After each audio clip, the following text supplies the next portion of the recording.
오늘 하나님께 주신 말씀은 요한계시록 6장 1절부터 17절까지 말씀입니다. 요한계시록 6장 1절부터 17절 신약성경 403페이지입니다. 요한계시록 6장 1절부터 17절까지 교독하도록 하겠습니다. 1절 하나님의 말씀입니다. 내가 보매 어린 양이 7인 중에 하나를 떼시는데 그때 내가 들으니 내 생물 중에 하나가 우레소리같이 말하되 오라 하기로, 이에 내가 보니 흰 말이 있는데 그 탄자가 활을 가졌고 면류관을 받고 나아가서 이기고 또 이기려고 하더라. 둘째 인을 떼실 때 내가 들으니 둘째 생물이 말하되 오라 하니, 이에 다른 붉은 말이 나오더라. 그 탄자가 허락을 받아 땅에서 화평을 제하여 버리며 서로 죽이게 하고 또 큰 칼을 받았더라. 셋째 인을 떼실 때 내가 들으니 셋째 생물이 말하되 오라 하기로, 내가 보니 검은 말이 나오는데 그 탄자가 손에 저울을 가졌더라. 내가 네 생물 사이로부터 나는 듯한 음성을 들으니 이르되, 한 데나리온의 밀 한 대요, 한 데나리온의 보리 속대로다. 또 감람류와 포도주는 해치지 말라 하더라. 넷째 인을 떼실 때에 내가 넷째 생물의 음성을 들으니 말하되 오라 하기로, 내가 보매 청황색 말이 나오는데 그 탄자의 이름은 사망이니 음부가 그 뒤를 따르더라. 그들이 땅 4분의 1의 권세를 얻어 검과 흉년과 사망과 땅의 짐승들로서 죽이더라. 다섯째 인을 떼실 때에 내가 보니 하나님의 말씀과 그들이 가진 증거로 말미암아 죽임을 당한 영혼들이 제단 아래에 있어 큰 소리로 불러 이르되, 거룩하고 참되신 태주여, 땅에 거하는 자들을 심판하여 우리 피를 갚아주지 아니하시기를 어느 때까지 하시려 하나이까 하니, 각각 그들에게 흰 두루마리를 주시며 이르시되, 아직 잠시 동안 쉬되 그들의 동무 종들과 형제들도 자기처럼 죽임을 당하여 그 수가 차기까지 하라 하시더라.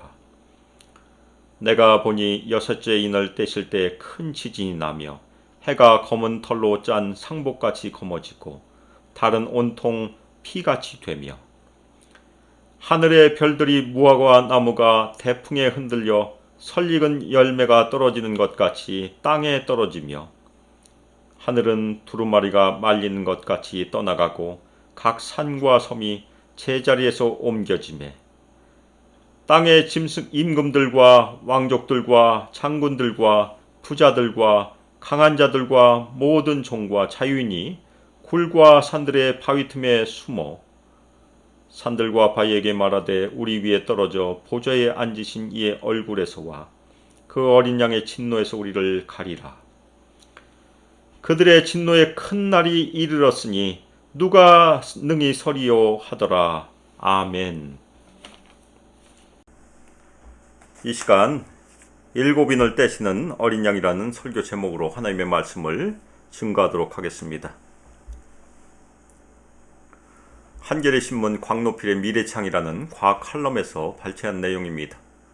그리스 신화에 등장하는 카산드라는 불행한 예언자였다고 합니다. 올림포스 신 아폴론에게서 예지 능력을 받은 카산드라의 눈에는 트로이의 멸망 그리고 아버지의 죽음과 같은 끔찍한 미래의 일들이 선명하게 보였습니다. 하지만 사람들은 미래에 닥칠 무서운 일들을 경고하는 카산드라를 미친 사람처럼 취급했습니다. 아무런 대비도 없이 공포의 미래를 지켜봐야만 하는 카산드라는 예지력을 갖게 된 것을 후회했지만 시간을 되돌릴 수는 없는 일이었습니다. 오늘날 카산드라가 다시 나타나 나의 미래를 알려준다고 하면 어떻게 될까요? 미래의 일을 미리 짚어내는 능력은 인류가 오래전부터 꿈꿔왔던 것이었습니다. 동양의 주여, 서양의 점성술 등이 일찌감치 탄생한 배경은 미래를 알고자 하는 욕망 때문입니다. 오늘날에도 널리 이용되는 점술법들은 예지력에 대한 갈망이 그만큼 강하다는 것을 뜻한 것으로 보입니다. 그런데 꼭 그렇지만은 않다는 연구 결과가 나왔다고 합니다. 실제로는 대다수의 사람들이 미래를 알고 싶어 하지 않는다는 것입니다. 특히 죽음처럼 부정적인 경우에는 더 그렇다고 합니다. 독일 막스 플랑크 인간개발연구소가 독일과 스페인의 성인 2,000명을 대상으로 한 연구 결과 내린 결론입니다. 이 연구에서 응답자의 85에서 90%가 미래의 부정적인 사건에 대해서는 알고 싶지 않다고 답변했다고 합니다. 그리고 40%에서 70%는 긍정적인 사건에 대해서도 알고 싶지 않다고 말했다고 합니다. 어떤 경우든 자신의 미래를 알고 싶다고 답변한 사람은 단 1%밖에 안 됐다고 합니다. 왜 이러한 결과가 나왔을까요? 연구진은 이렇게 설명합니다. 사람들은 미래에 일어날지도 모를 일을 알게 되므로 받는 고통과 후회를 피하고 싶어 하기 때문이라고 설명합니다. 그리고 지금 현재의 즐거움을 계속 유지하고 싶어 하는 것이 사람들의 성향이라고 합니다. 그런 심리가 미래를 알고 싶어 하는 예지력을 갖고 싶어 하는 카산드라의 힘을 오히려 거부한다고 설명합니다. 오늘 말씀에서는 어린 양 되신 예수님께서 두루마리에 7인을 하나씩 떼시면서 임하는 심판이 등장을 합니다. 그래서 오늘 그 심판에 대해서 저희가 같이 한번 살펴보고 그 심판이 우리와 어떤 관계가 있는지도 같이 살펴보도록 하겠습니다. 먼저 어린 양께서 첫 번째 인을 떼십니다. 인을 떼신다는 것은 마지막 때 하나님의 구원과 심판을 가져오는 것인데 이 일을 어린 양 대신 예수님께서 하신다는 그런 말씀입니다. 요한은 어린 양이 7인 중 하나를 떼실 때 보고 들은 내용을 증거합니다. 그때 네 생물 중에 하나가 우리와 같은 소리로 오라 말하였다고 증거하고 있습니다. 그런데 첫 번째 인이 떼어지자 요한은 흰 말을 보았습니다. 흰색은 피상적으로 선함이나 평화를 말하기 때문에 이 흰 말을 탄 자가 혹시 예수님이 하실까 생각할 수 있습니다. 이 흰 말에 대한 교회 역사 초기 시대의 지배적인 해석은 그리고 현재도 어떤 이들의 해석은 이 말 탄 자가 예수 그리스도를 표상하는 것으로 봅니다.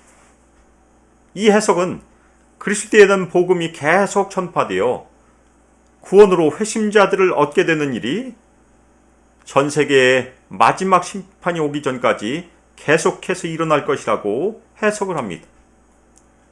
그러나 우리는 요한계시록 19장 11절에 나오는 백마 타신 예수 그리스도와 여기 흰말과 흰말 탄 자를 혼동해서는 안 됩니다. 요한계시록 19장 11절 또 내가 하늘이 열린 것을 보니 보라 백마와 그것을 탄 자가 있으니 그 이름은 충신과 진실이라 그가 공의로 심판하며 싸우더라. 스가랴 6장에 보면 네 곳, 곧 온 세상 전체를 정탐하고 이스라엘 백성을 억압한 땅의 족속들을 처벌하도록 보냄을 받은 네 가지 세계의 말과 말탄 자들이 등장을 합니다. 그런데 스가랴서에서 흰 말과 그 탄자는 하나님의 심판을 대행하는 전령의 역할을 합니다. 오늘 말씀의 전체 문맥적으로도 첫 번째 말탄자는 다른 세 말탄자와 같이 파괴적이며 하나님의 심판을 수행하는 도구입니다. 흰색의 말과 말탄자는 그리스도인들을 유혹하기 위하여 등장하는 진정한 왕이신 예수 그리스도의 사탄적인 모방으로 저희가 해석할 수 있습니다. 그 위에 탄자가 활을 가졌다고 요한이 말하는데 이것은 위협을 주는 용사의 이미지를 보여줍니다. 아마도 요한 당시에 파르티아 제국의 병사의 모습을 그린 것이 아닌가 해석하기도 합니다. 그리고 면류관이 흰말을 탄 자에게 주어졌다고 요한은 증거합니다. 이 면류관은 군대 승리에 대한 상으로 주는 관으로서 말탄자의 승리를 표현하고 있습니다. 그런데 그 면류관은 하나님에 의해서 주어졌다는 것이 중요합니다. 따라서 이 심판, 첫 번째 인한 심판이 하나님에 의해서 주도되고 있다는 것입니다.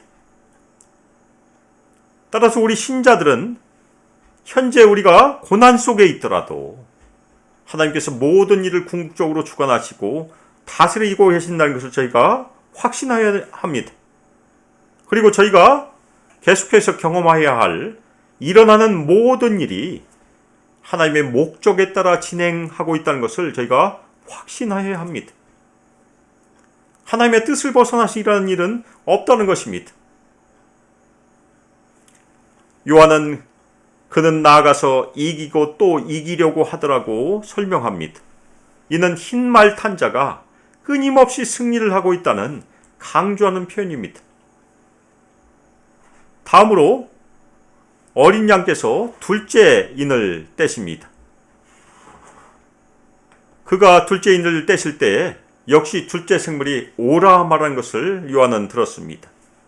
그리고 다른 붉은 말이 나왔다고 요한이 증거를 합니다. 이 붉은색은 피를 흘린 것을 표현하고 그 피 흘림은 전쟁에서 이루어진 것으로 저희가 이해할 수 있습니다. 그 위에 탄 자가 땅에서 화평을 제거함으로 사람들이 서로 죽이도록 허락을 받았습니다. 여기서 허락을 받았단 말은 하나님으로부터 허락을 받았단 말입니다. 따라서 역시 둘째인의 심판도 하나님의 섭리의 통제 아래 이루어지고 있음을 말하고 있습니다. 그리고 큰 칼이 말탄 자에게 주어졌습니다. 큰 칼은 큰 사륙을 상징합니다. 큰 전쟁입니다. 따라서 두 번째 인 심판의 내용은 무엇입니까? 전쟁을 통한 화평의 제거이며 하늘로부터 오는 심판에 의해서 이 땅에서 큰 사륙이 있으므로 사람들에게 고통을 주는 그런 심판입니다. 그리고 예수님을 따르는 신자들에게도 서로 죽이는 것이 임할 수 있습니다. 이 서로 죽인 것이 신자들에게는 박해라는 시험의 형태로 올 수 있습니다. 다음으로 어린 양께서 셋째 인을 떼십니다. 그가 셋째 인을 떼실 때 요한은 세 번째 생물이 오라 말한 것을 들었습니다. 요한은 검은 말을 보았습니다. 이 검은색은 문맥적으로 보면 기근을 상징하고 있습니다.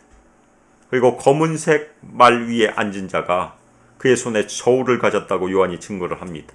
그런데 이 저울은 풍요의 징조를 말하지 않습니다. 오히려 오늘 말씀에서 문맥적으로 보면 빈곤과 고난의 때의 징조가 이 저울이 표현한 것입니다. 요한은 내 생물 사이에서 나는 듯한 음성을 들었습니다. 한 데나리온의 밀 한 대요, 한 데나리온의 보리 석대다. 여기서 한 데나리온은 노동자의 하루 품삯이고 한 되로 번역된 말은 약 1리터 정도의 양입니다. 따라서 이 양의 곡식은 한 사람의 하루 소비량입니다. 따라서 기근이나 물가 상승 때문에 모든 사람이 밀을 먹게 되면 한 사람이라면 겨우 자기만 먹을 수 있습니다.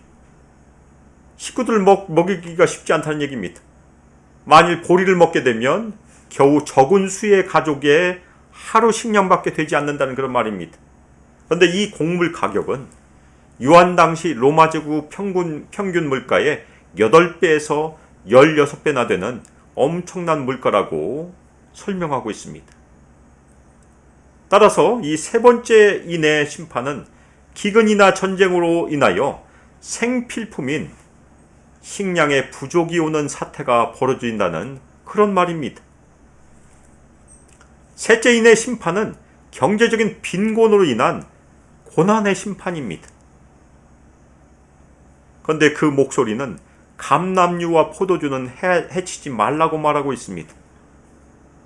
감람류와 포도주는 사치품입니다.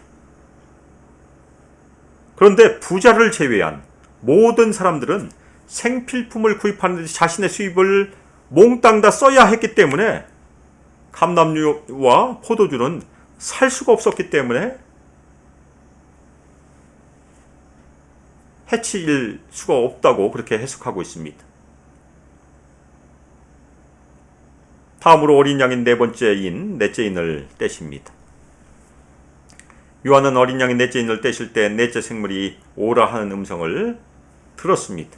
그때 요한은 청황색 말을 보았다고 개역개정 성경이 번역을 하고 있는데, 영어 성경에는 색바른 초록색 말이나 아니면 병든 초록색 말이라고 번역을 하고 있습니다. 이 말 색깔 자체가 사망을 상징한다는 그런 말입니다.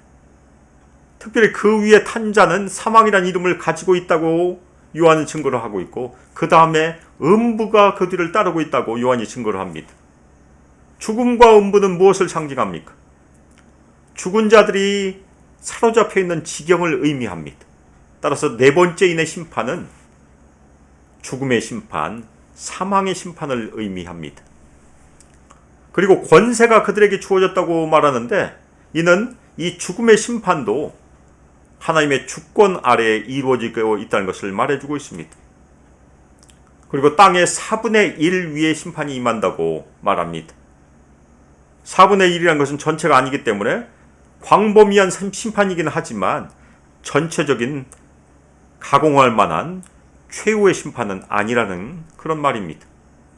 그리고 칼과 흉년과 사망과 땅의 짐승들이라는 네 가지 재앙의 도구들이 등장합니다. 이 네 가지 재앙의 도구들로 사람들을 죽인다고 그렇게 말하고 있습니다. 그런데 이 세 번째 도구, 사망이라고 번역이 됐는데, 이것은 사망의 방식을 의미하기 때문에 여러 영어 번역에서 전염병에 의한 사망으로 번역을 하고 있습니다. 그리고 여기서 넷이란 숫자, 이것은 지구의 네 곳, 곧 보편성을 상징하기 때문에 첫째 인부터 네 번째 인, 넷째 인까지 네 가지 심판은 보편성을 상징하는 비유적인 그런 재앙입니다. 그래서 네 말 탄 자의 재앙들은 예수 그리스도의 최후의 재림이 있을 때까지 계속될 땅 전역에 수많은 사람들이 겪는 고난을 상징하고 있습니다. 다음으로 어린 양께서 다섯 번째 인을 떼십니다. 어린 양이 다섯째 인을 떼실 때 요한은 하나님의 제단 아래에 죽임을 당한 사람들의 영혼을 보았다고 증거합니다. 특별히 하나님의 제단 아래란 말은 성도들의 죽음 이후에 하나님 가까이 갈 수 있다는 것을 상징합니다.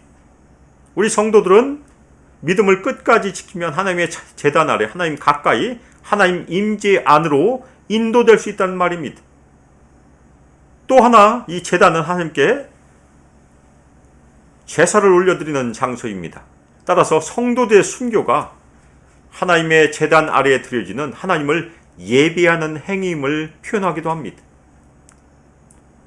그 죽임을 당한 사람들의 영혼들은 하나님의 말씀 때문에, 그리고 그들이 가지고 있는 증거 때문에 순교를 당한 하나님의 종들입니다. 따라서 하나님의 말씀과 그 증거를 붙드는 자들에게는 고난과 박해, 그리고 순교까지도 초래할 수 있다는 것을 말해주는 심판입니다. 그들이 큰 소리로 부르짖으며 말하였습니다.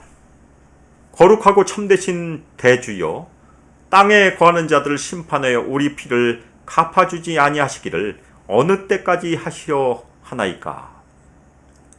하나님의 종들을 죽인 자들을 하나님께서 심판하신 때가 언제인지 호소하는 부르짖음입니다.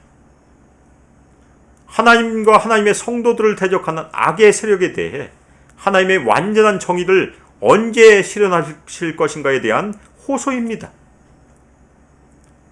그런데 하나님께서는 그 때에 대해서 응답하지 않으시고 오히려 각각 그들에게 흰 두루마리를 주셨다고 말합니다. 여기서 흰 두루마리는 환난의 불로 연단받은 믿음의 인내가 낳은 순결함을 상징하고, 더 나아가 끝까지 순종한 믿음의 승리를 상징합니다. 하나님께서는 때에 대해서는 대답하지 않으셨습니다. 이 때에 대해서는 하나님의 권한입니다. 마지막 심판의 때는 마가복음 13장 32절 말씀처럼 아무도 모르고 오직 하나님의 권한에 속해 있습니다. 마가복음 13장 32절, 그러나 그날과 그때는 아무도 모르나니 하늘에 있는 천사들도 아들도 모르고 아버지만 아시느니라. 아멘. 하나님께서 그들에게 말씀하셨습니다. 잠시 동안 쉬라고 말씀하셨습니다. 이것은 하나님의 임재 가운데 그동안 싸웠던 싸움과 죄로부터 벗어나 축복된 안식을 누리라는 그런 말씀입니다. 그리고 이들과 같이 죽임을 당한 그들의 동무종들과 그들의 형제들 수가 차기까지 하나님께서는 마지막 심판을 지연하신다고 말씀하십니다. 이것은 베드로 후서 3장 9절이 말씀하는 것처럼 복음이 계속해서 전파되어서 더 많은 사람이 회개함으로 주님께 돌아오도록 주님께서 그분의 긍휼로 허락하신 것을 말해주고 있습니다. 베드로후서 3장 9절, 주의 약속은 어떤 이들이 더디다고 생각하는 것 같이 더딘 것이 아니라 오직 주께서는 너희를 대하여 오래 참으시사 아무도 멸망하지 아니하고 다 회개하기에 이르기를 원하시느니라. 아멘. 그리고 주님의 성도들에게 계속해서 강한 박해가 있을 것임을 여기서 말해주고 있습니다. 따라서 마지막 때에 하나님의 성도들은 하나님의 구원의 온전한 축복을 경험하기 전에 고난과 박해에 인내하여야 합니다. 이 다섯째 인의 심판은 마지막 때 신실한 성도들의 고난과 박해도 이 땅에서 계속된다는 말씀입니다. 어린 양께서 여섯째 인을 떼십니다. 여섯째 인이 떼어지면 더 심한 재앙이 시작이 됩니다. 어린 양이 여섯째 인을 뗄 때 요한은 보았습니다. 큰 지진이 있고 해는 머리로 짠 상복같이 검어지고 전체 달은 피와 같이 된다고 증거하고 있습니다. 그리고 하늘의 별들이 무화과 나무가 대풍에 흔들려 설익은 열매가 떨어지는 것 같이 땅에 떨어진다고 요한이 증거하고 있습니다. 하늘이 두루마리가 말린 것 같이 떠나가게 된다고 요한은 증거하고 있습니다.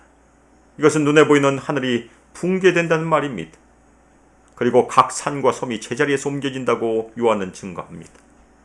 따라서 이 여섯째 인의 심판은 마지막 때 극심한 천체의 흔들림의 현상을 우리에게 말해주고 있습니다.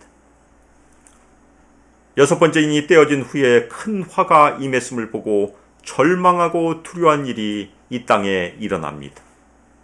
15절에 보면 땅의 임금들, 왕족들, 장군들, 부자들, 강한 자들이라는 특권층이 등장하는데 이 특권층이나 세상적으로 부유족함이 없는 사람들에게 하나님의 심판은 예외가 아니란 그런 말씀입니다. 땅에 있는 특권층 사람들과 함께 땅에 있는 종과 자유인이 하나님의 진노를 피해서 숨는 일이 일어난다고 증거합니다. 그들은 산들과 바위가 자신들 위에 떨어져 하나님의 얼굴과 어린 양 대신 예수님의 진노를 가리기를 소망합니다. 예수님께서 지상에 계실 때는 어린 양 대신 예수님께서는 사람들을 죄에서 구원하시려고 자신을 태석물로 내어주셨습니다.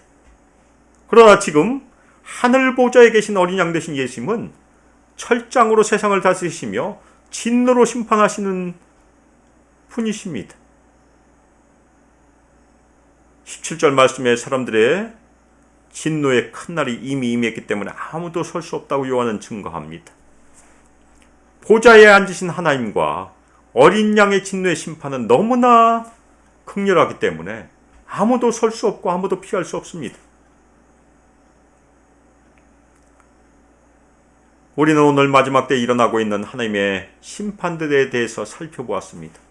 이 심판은 이미 시작이 되었고 예수 그리스도의 최후의 재림이 있을 때까지 이 지상의 모든 사람이 겪을 고난을 상징합니다. 지금도 겪고 있다는 얘기입니다. 그리고 그 고난에 우리 예수 그리스도를 믿는 신자들도 예외가 아닙니다. 이 마지막 때에 임하는 고난들은 예수 그리스도를 거부하는 세상 사람들에게는 심판으로 적용됩니다. 심판으로 작용합니다. 그렇지만 예수 그리스도를 따르는 믿는 자들에게는 이것이 심판이 아니고 믿음을 성결케 하기 위한 하나님께 주시는 연단으로 작용을 합니다. 우리는 현재 마지막 때에 임하는 재앙 중의 하나인 전염병을 경험하고 있습니다. 이러한 때에 우리도 주여 언제까지입니까? 하나님께 호소할 수 있을 것입니다. 예수님의 제자들이 부활하신 예수님께 주께서 이스라엘 나라를 회복하심이 이때니까 질문하자 예수님께서 사도행전 1장 7절에서 대답하셨습니다. 때와 시기는 아버지께서 자기의 권한에 두셨으니 너희가 알 바가 아니다. 그러면 우리는 마지막 때 여러 가지 고난을 겪으면서 무엇을 알아야 하고 무엇을 해야 합니까? 우리 성도들이 우리 교회가 환난의 때 무엇을 최우선으로 해야 합니까? 예수님께서 다음 구절에 말씀하신 건 사도행전 1장 8절 말씀입니다. 예수님의 증인이 된 것입니다. 아멘입니까? 오늘 말씀에서도 요한이 증거했습니다.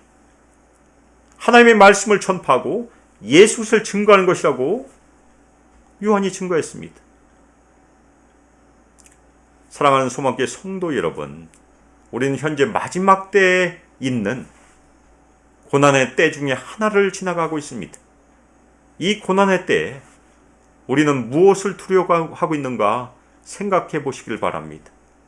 예수님께서 마태복음 10장 28절에서 몸은 죽여도 영혼은 능히 죽이지 못하는 자들을 두려워하지 말라고 명하셨습니다. 마태복음 10장 28절 몸은 죽여도 영혼은 능히 죽이지 못하는 자들을 두려워하지 말고 오직 몸과 영혼을 능히 지옥에 멸하실 수 있는 일을 두려워하라. 우리가 겪고 있는 코로나 바이러스도 우리 몸을 아프게 하고 심지어 더 심해지면 죽게 할 수 있습니다. 그러나 코로나 바이러스는 우리의 영혼은 죽이지 못합니다. 우리는 이 모든 것을 주관하시고 다스리시는 분이신